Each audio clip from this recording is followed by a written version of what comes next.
সাদা শাড়ি হাওয়াই চটির পা চাটা কুকুর পুলিশ হয়ে গেছে। রাজীব কুমারকে, যাকে আমরা লোপাট কুমার বলি, সেই লোপাট কুমারকে কোথায় নিয়ে গিয়ে বসিয়ে দিল।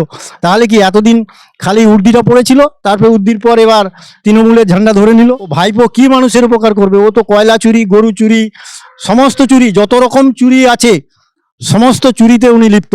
26-এ যদি না বোঝেন তাহলে আর কোনোদিনও বুঝতে পারবেন না, আর বাঙালির সিদ্ধারা আর সোজা হবে না। লুট করেই ভোটে জিতছে, নাহলে অনেক পশ্চিমবাংলার মানুষ ওনাকে অনেক আগে সরিয়ে দিতেন। না, এই চটিচাটা পুলিশকে যদি রাখা হয় তাহলে অবাধ এবং সুষ্ঠু ভোট পরিচালনা হবে না।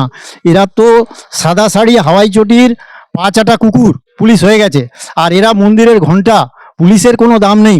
পুলিশকে দেখছেন না, তৃণমূলের হয়ে এরা কাজ করছে, এরা আবার তৃণমূল এদেরকেই তাড়া করছে, তাহলে পুলিশের কি দাম রইল?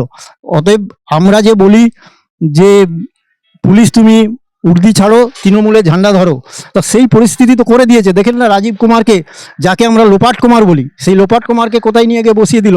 তাহলে কি এতদিন খালি উর্দিটা পড়েছিল, তারপরে উর্দির পর এবার তৃণমূলের ঝান্ডা ধরে নিল। দেখুন, উনি যে সম্প্রদায়ের উপরে নির্ভর করে বলেছেন, ভারতের মুসলিম সম্প্রদায়ের উপরে পশ্চিমবাংলায় মুসলিম সম্প্রদায়কে নিয়ে উনি দুধেল গাই বলে অনেক খেলা খেলেছেন।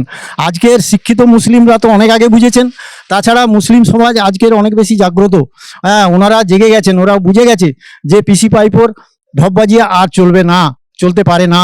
যোগ্যতা থাকলে উনি তো এই যেগুলো সামলে রেখেছে, প্রশাসন মন্ত্রী, পুলিশ মন্ত্রী, সবগুলোকে সর্বনাশ করে দিয়েছে। আজকের আমাদের এখানে আইনের শাসন আছে না, শাসনের আইন আছে, সেটা আপনারা দেখতে পাচ্ছেন না।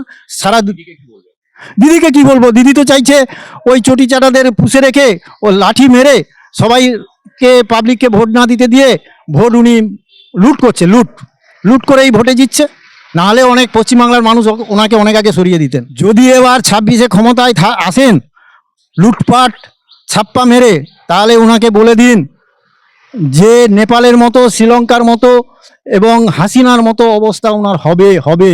পশ্চিমবাংলার মানুষ এটা ভুলে যায়নি, ভুলবে না। শুনুন, মা মাটি সরকার, মা কাঁদছে, মাটিতে রক্ত ঝরছে, আর মানুষ কাজের জন্য, রোজগারের জন্য, পেটের জন্য রাজ্য ছেড়ে বেরাজ্যে চলে যাচ্ছে। তো এই তো মা মাটি সরকারের মানুষ। আর ভাইপোর কথা বলছেন, ও ভাইপো কি মানুষের উপকার করবে? ও তো কয়লা চুরি, গরু চুরি, সমস্ত চুরি, যত রকম চুরি আছে সমস্ত চুরিতে উনি লিপ্ত। আমি বলছি না, এটা পাবলিকেরও কথা নয়, এটা কোর্টের কথা। সুপার স্পেশালিটি হসপিটাল, তাহলে ওনার এখানে যদি উনি এত উন্নত করে দিয়েছেন সুপার স্পেশালিটি, তাহলে ভাইপো কেন বাইরে নিজেকে চিকিৎসা করতে যাচ্ছেন, এখানে কেন করছেন না? তার মানে এখানে কি ধরনের, এখানে শুধু যারা পড়ে লাথি খাবে, মার খাবে, ওই দেখবেন ওই সুপার হসপিটাল আর হসপিটালগুলোতে আমার মুসলিম ভাইরা, রাষ্ট্রবাদী মুসলিম ভাইরা বেশি ভিড় করে, আর তাদেরকেই উনি ইউজ করে এইসব কথাবার্তা বলছেন। তারা কম বোঝে তো, তার জন্য। দেখুন, উনি আগে ওনার নিজের ভাইপোকে চপ ঘুগনি বিক্রি করাক, তারপরে সাধারণ মানুষ বা বেকার মানুষদের বলবেন। কিন্তু চপ শিল্প, ঘুগনি শিল্প, এটা কোনো শিল্প নয়। উনি তো টাটার মতো শিল্পকে তাড়িয়ে উনি এখন এই শিল্প। আসলে ব্যাপারটা কি, যার নেবেল, উনি একজন মুখ্যমন্ত্রী হয়েছেন ঠিকই, উনার নেবেলটা কোথা থেকে উঠেছে?